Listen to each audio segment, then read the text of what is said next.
Video নিয়ে এসেছি, মানে নতুন একটা রেসিপি ব্লগ। তো আজকে আমার সাথে অনেকে আছে। আমরা মুচি মাখা করবো। জানি না মানুষ কত কি খাইছে, আজকে মুচি মাখা করবো। আমি বুঝতেছি না এই শীতে কি আমরা মুচি পাবো নাকি। আচ্ছা যাই হোক দেখি। তো এই যে পেয়ে গেছি মুচি,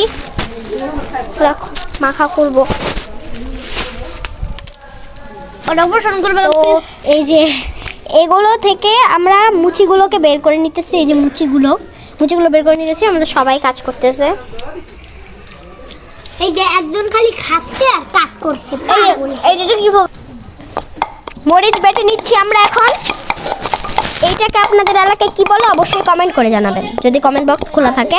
আর আমার ভিডিওতে লাইক করবেন, কমেন্ট করবেন। আপনারা দেখে দেখে শুধু চলে যান, লাইক করেন না, কমেন্ট করেন না। আর সাবস্ক্রাইব করতে ভুলবেন না। আমার সাবস্ক্রাইবার অনেক কম। আমার আচ্ছা যাই হোক, প্রথমে মরিচগুলো বেটে নিচ্ছি। আর অন্যদিকে ওদের কিন্তু এখন এটা কাজ করা হয় নাই। দেখেন এই মুচিগুলো বের করতেছে। এটা একটু বড় হয়ে গেছে না? মরিচ বাটা হয়ে গেলে আমরা এখানে ধনিয়া পাতা খুব ভালো মতো বেটে নিচ্ছি।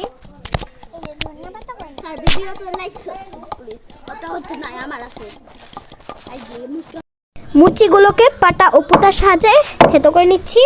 কয়েকটা কিন্তু আমার হয়েও গেছে। হালকা করে থেতো করে নিব, কারণ এগুলো কিন্তু আবারও আরেকবার বাটা দেওয়া হবে।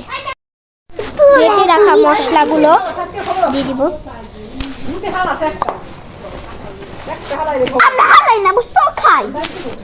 ভিডিও কর, চুপ থাকো।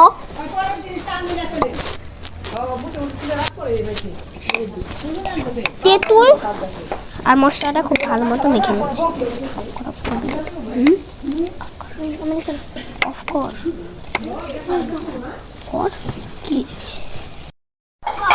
খুব ভালো মতো তেঁতুল আর বেটে রাখা মুচিগুলো দিয়ে দিচ্ছি।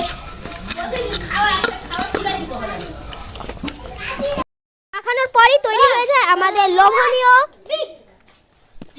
মাখা।